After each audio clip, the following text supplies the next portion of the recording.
আপনার বাচ্চা বাংলা তো ঠিকই পড়ে, কিন্তু ইংরেজি পড়তে গেলেই গুলিয়ে ফেলে। কেন এমন হয়? এই প্রশ্নটা অনেক বাবা মাই করেন, কিন্তু উত্তরটা খুব পরিষ্কার। বাংলা ভাষার উচ্চারণ আর লেখার মধ্যে মিল আছে। আ, কা, তা শোনার সঙ্গে লেখাটা মিলে যায়। কিন্তু ইংরেজিতে EAT মানে কি খ্যাট, ANIFE মানে কি নাইফি? না, কারণ ইংরেজি ভাষায় লেটারের নাম আর সাউন্ড এক নয়। আর এখানেই শিশুরা আটকে যায়। আমাদের বাচ্চাদের কিভাবে শেখানো হয়? A for Apple, B for ball, spelling মুখস্থ করো, ট্রান্সলেশন শেখো, গ্রামার পড়ো। কিন্তু এভাবে তো ভাষা শেখা হয় না। ভাষা শেখার নিয়ম হচ্ছে শোনা, বলা, পড়া, লেখা। আর পড়া শেখার জন্য দরকার সঠিক উচ্চারণ, মানে ফনিক্স।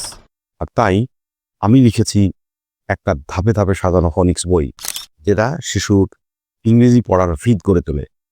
এতে আছে লেটার সাউন্ড, ব্লেন্ডিং রুলস, সিবিসি ওয়ার্ডস, ম্যাজিক এবং ধাপে ধাপে শব্দ চিনে পড়ার কৌশল। এই বইটা এমনভাবে বানানো যাতে আপনার বাচ্চা ফনিক্সে দক্ষ হয়ে ওঠে। ঠিক যেমন সে বাংলা পড়ে, তেমন করেই ইংরেজিও কনফিডেন্ট হয়ে পড়তে পারবে। আপনি যদি চান আপনার বাচ্চা ইংরেজিতে আটকে না যাক, বরং ফ্লুয়েন্টলি পড়তে ও বুঝতে শিখুক, তাহলে এখনই কমেন্টে লিখুন জানতে চাই।